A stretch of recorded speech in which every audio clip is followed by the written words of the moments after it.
The solutions are in the building. Together we succeed. Alone we cry. If an organization is going to successfully implement change,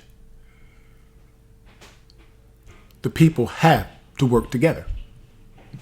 This is why I suggest that you all create teams to lead the work. I think you need to create a technology team. This team could oversee the learning management system. You can learn all the nuances and then teach the other colleagues. This team could create the videos and the documents outlining the steps or the processes and have those placed on the school website for teachers and for students and parents. The technology team could also identify the different apps that you're going to use. And then maybe teach how students and teachers how to use those apps. The communication team. Communication is extremely important throughout a change or as you implement an initiative. Today's student and parent typically communicate through texting or some social media medium. They don't really listen to read emails, or they don't really answer telephone calls frequently. They're more apt to listen or to read a text. So you'll notice on the bottom of this page I have Remind. And Remind is an app, it's a texting service, and you can communicate with parents pretty quickly and students pretty quickly with this tool. Whole child. You need a whole child team. We really, in this COVID and the situations that we find ourselves in today, we know that our kids, many of our kids, the safest place for them was at school. Now they're having to go home 2 days or 3 days a week. And it may not be a safe space for them. So we might be concerned that they're not doing their work or they're not turning the assignment in on time. In some of those instances, they may not be able to. It may be a bad place at home for them. I know we used to think that, we had to feed them, but sometimes it's the only safe place for them to be is in our schools. So if we can think about the social emotional piece for these students. I know I've talked to some students that have been quarantined at the college level, and they say that 10 to 14 days that they're quarantined by themselves in a room is pretty harmful. They say it's a pretty alone time. So let's really think about the social emotional needs because we know that we have to Maslow before we bloom.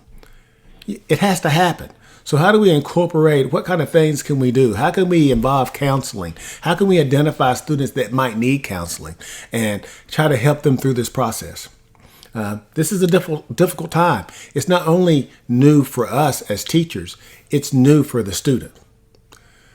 The next piece in that whole child or for that social emotional piece, I think you need to think about your teachers and your staff, your colleagues.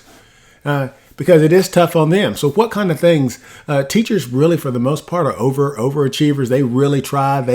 They're type A personalities. They want to succeed. They want to be successful.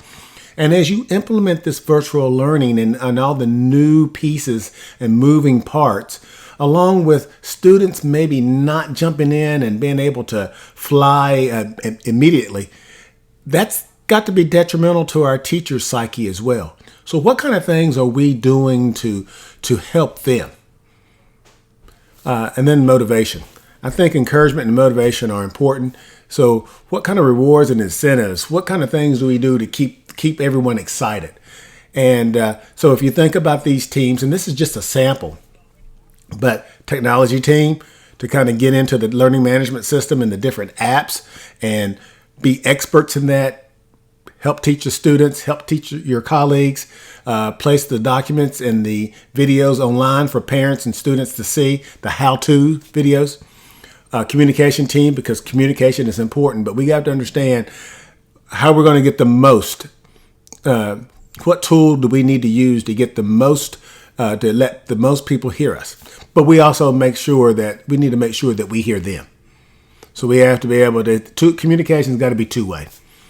Whole child, again, we have to be able to Maslow before we bloom, and think about that for your teachers as well. And then motivation. How do we keep encouraging and rewarding and reinforcement and keeping everything in a positive light? Now, these are just some suggestions. You can come up with other teams, but the key is that if we're going to succeed, we're going to have to work together. We should not be in our individual rooms trying to figure out individually all the different pieces and all the different parts when we can divide and conquer. This will give us more time, maybe even allow us to get home in the evenings and have a little bit of rest before we come back the next day to do this battle again.